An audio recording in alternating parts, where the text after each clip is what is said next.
Hello everyone, I'm Shubho. Hopefully all of you are in good health at this coronavirus pandemic situation.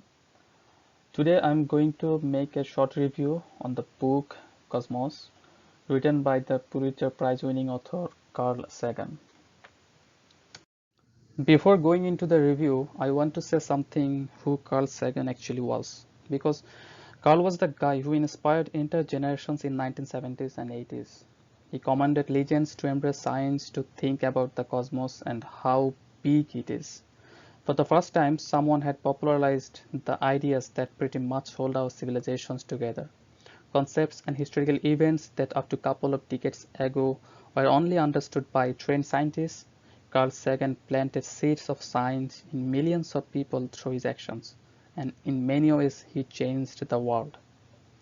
This particular book is not just an interesting book, but it will make one feels like a lost little ant in a giant desert, and at the same time so lucky to be alive. The book is comprised of 13 chapters. This book and a popular 13 parts television series are evolved together. If I want to describe the book in a sentence, it can be said with the words of Carl Sagan as: we stand on the shores of cosmic ocean, ankle deep, wondering how deep the ocean is.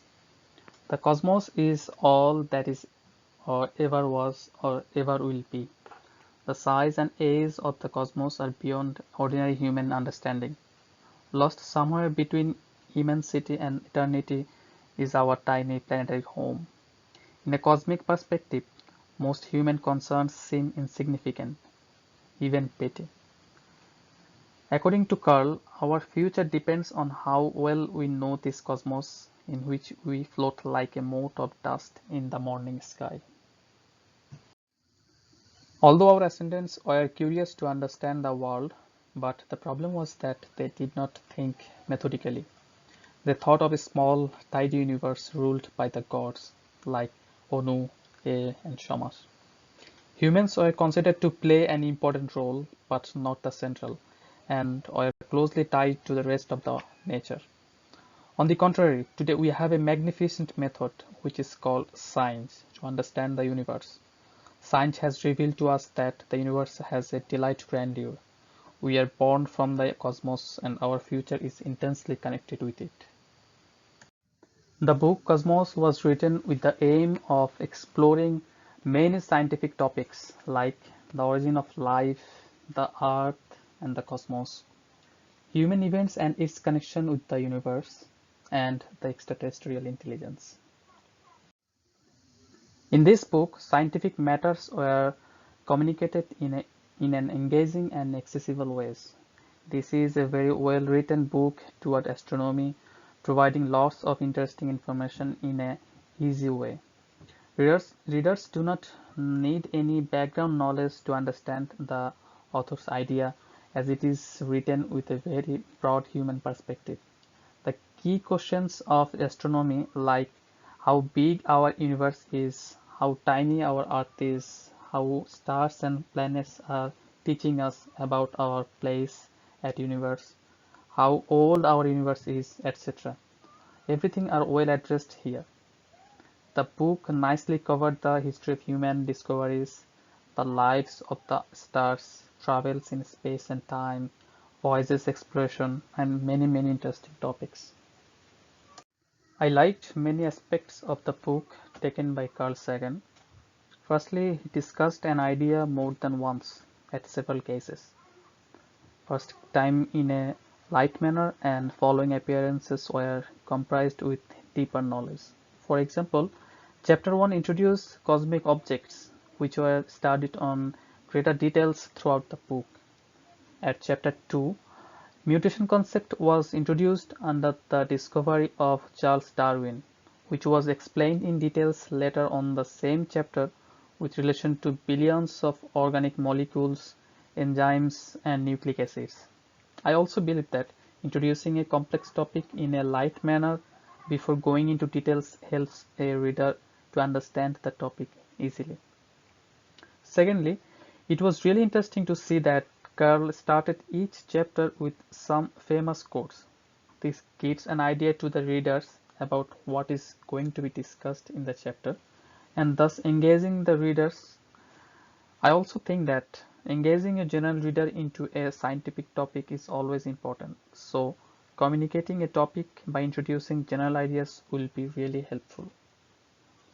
Thirdly, I was amazed by the thought of Carl Sagan that how science is inseparable from the rest of human activities, like social, political, economic, religious, and philosophical matters.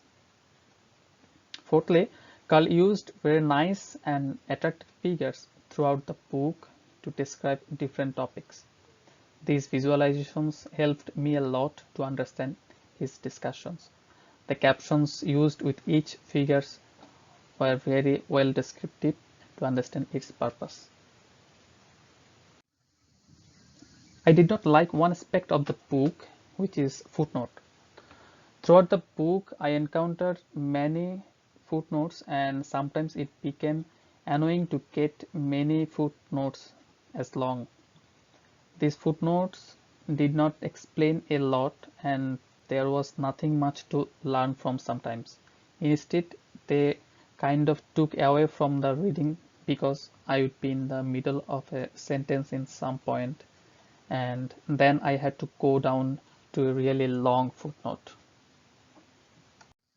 Carl concluded his writing with one important aspect, which is that science is self-correcting. New experimental results and novel ideas are continually resolving old mysteries. For example, in chapter 9, Carl discussed the fact that the Sun seems to be generating too few of the elusive particles called neutrinos. Some proposed explanations were listed there. In chapter 10, Carl was wondering whether there is enough matter in the universe eventually to stop the recession of distant galaxies, and whether the universe is infinitely old and therefore uncreated. Some light on both these questions may since have been cast in experiments by Frederick Reines of the University of California, who believes that he has discovered two things. One, neutrinos exist in three different states, only one of which could be detected by neutrino telescopes studying the Sun. And two, neutrinos, unlike light, have mass, so that the gravity of all the neutrinos in space may help to close the cosmos and prevent it from expanding further.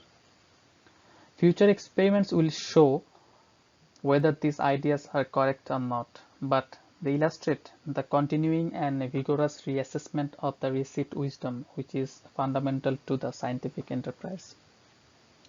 All new ideas must have to show standard evidence to be accepted.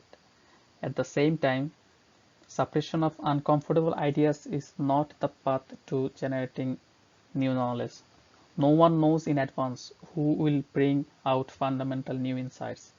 Thus, science is generated by free inquiries. That is, no matter how strange the idea or hypothesis is, it should be considered based on its merits. That's all about my today's book report. Hope you all enjoyed. Thank you very much for watching.